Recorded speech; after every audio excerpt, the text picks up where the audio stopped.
We are back on Get Up, and we just had the commissioner of the NBA, Adam Silver, in here. There's more business news from the National Football League. Yesterday, Sports Business Journal's Liz Mullen reported that NFLPA Executive Director DeMaurice Smith sent an email to player agents urging them to have their clients save money in the event of a work stoppage, the legendary war chest we always hear about before we have work stoppages. Now, the NFL's current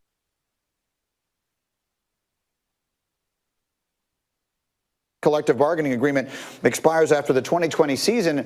This is something that, because of your unique perspective as the former president of the NFL Players Association, I really wanted to make sure I asked you, because the things that you hear from behind the scenes, those of us like myself who just have access to people, is that the two sides are talking, and it seems to be moving in a fairly favorable direction.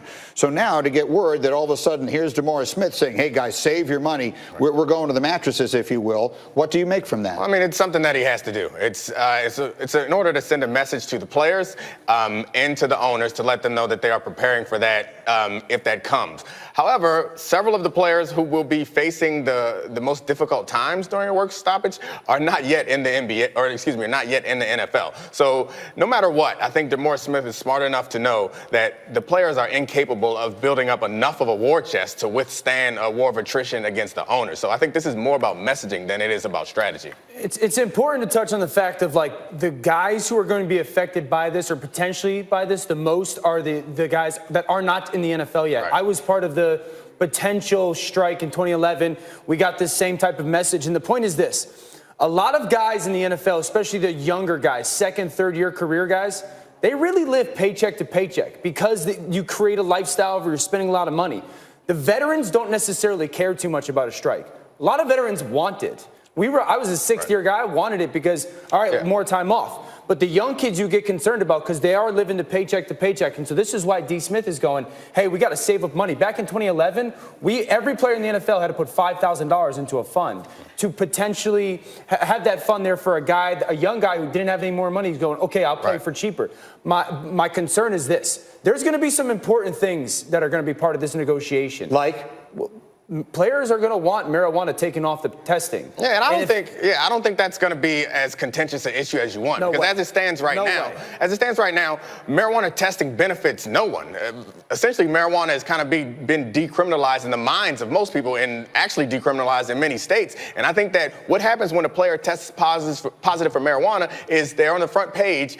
Someone fails drug tests. That's bad for the league and it's bad for the players. And it's something that exists in the league right now. I've been in pregame hotels the night before the game, and you get on the elevator, and it's something that we understand. The coaches know about it, the players know about it. My point is this. If the players are going to want to get that, the owners aren't just going to give it to them. The owners are not going to go, okay, here. Like, they are billion-dollar owners. I remember in 2011, we wanted the offseason, right? The players fighting for the player union wanted shortened off-seasons.